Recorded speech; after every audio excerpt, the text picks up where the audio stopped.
安く東京生活を満喫したい、23区から脱出だと考えている人に山手線駅まで30分の街を紹介。今回は千葉県松戸市を調査しました。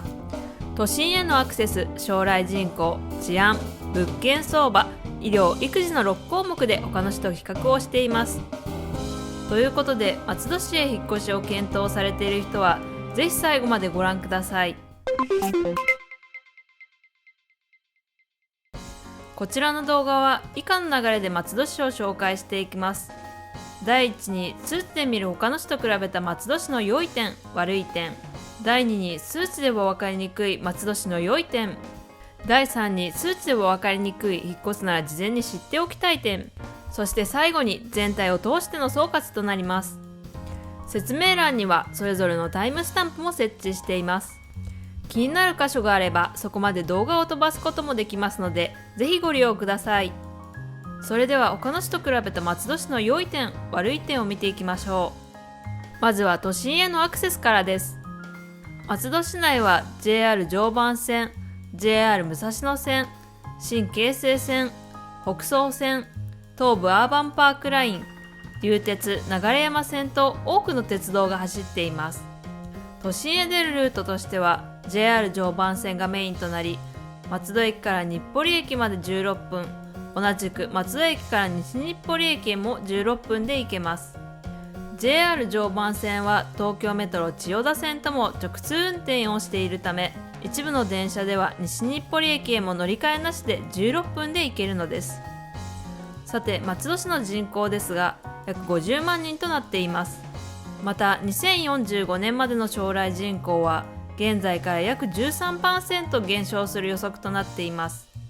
13% 減と聞くとびっくりしてしまうかもしれませんが、日本全体でも人口が減少すると予測されているため、この減少幅はあまりネガティブに捉えなくても良いでしょう。治安に関しては他の市に比べると並といった印象です。というのも、令和3年の犯罪認知件数が2733件あり、これは松戸市の人口1000人あたりの犯罪件数でいうと 5.5 件となります。平均が5件程度となりますので、先ほどの通り治安は並といった評価となりました。なお、同じ千葉県の周辺の市と比べると流山市は 4.82 件と一番治安が良く、次いで柏市の 5.2 件、市川市の 5.21 件と続きます。誤差の範囲とも言えそうですが、周辺の市だけで比べると一番治安は良くないとも言えそうです。物件相場は賃貸でワンルームが約 5.8 万円、2LDK だと約 9.3 万円、分譲マンションは新築で約3400万円、戸建ては約3600万円ほどなようです。これら金額は他の東京23区外の市と比べるとお得な印象です。1000人あたりの病院等医療施設の数は 0.54 となっており、こちらは他の市と比べると低い水準となっています。育児関係ですが、2021年は待機児童が0人だったようです。また認可保育施設は182あるようですが、生後3ヶ月未満のお子さんを預かってくれる施設の割合は 69% でした。こちらは平均を上回る数値でした。都心へのアクセスから順に6つの項目を紹介しましたが、このように見ていくと都心へのアクセスが良いにもかかわらず、物件相場は安く、さらには育児環境が良いエリアと言えそうです。反面、将来人口と1000人あたりの医療施設数はあまり良くない印象でした。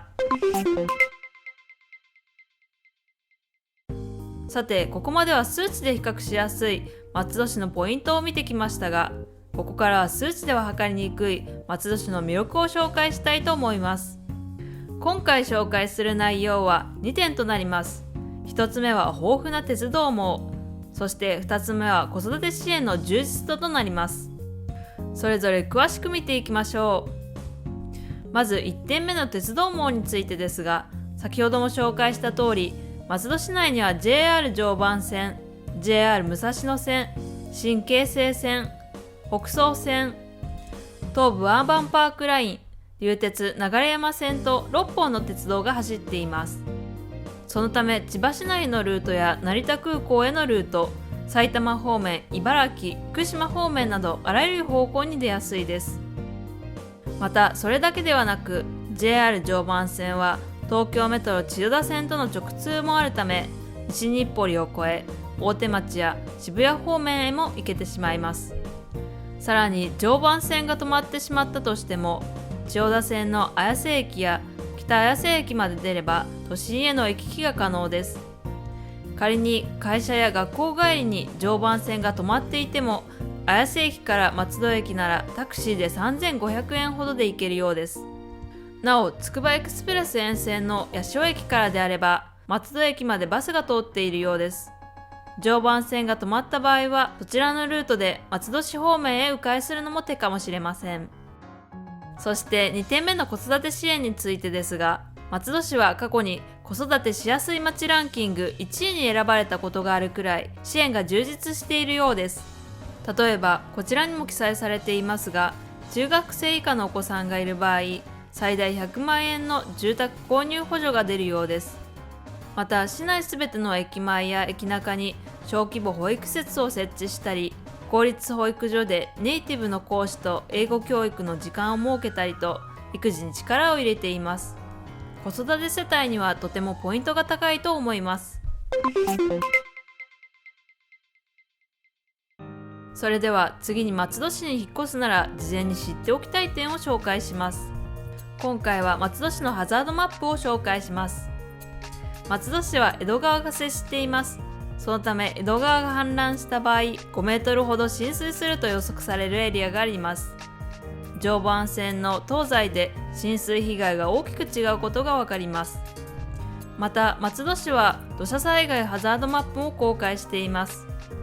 台風や大雨の際は黄色やオレンジのエリアが土砂災害の被害を受ける可能性があります。これらのようにハザードマップの内容は事前に確認しておいた方が良いでしょう。松戸市について総括します。松戸市は JR 常磐線を利用することで日暮里駅まで16分、千代田線の直通を使えば西日暮里駅まで同じく16分で作り立地にあります。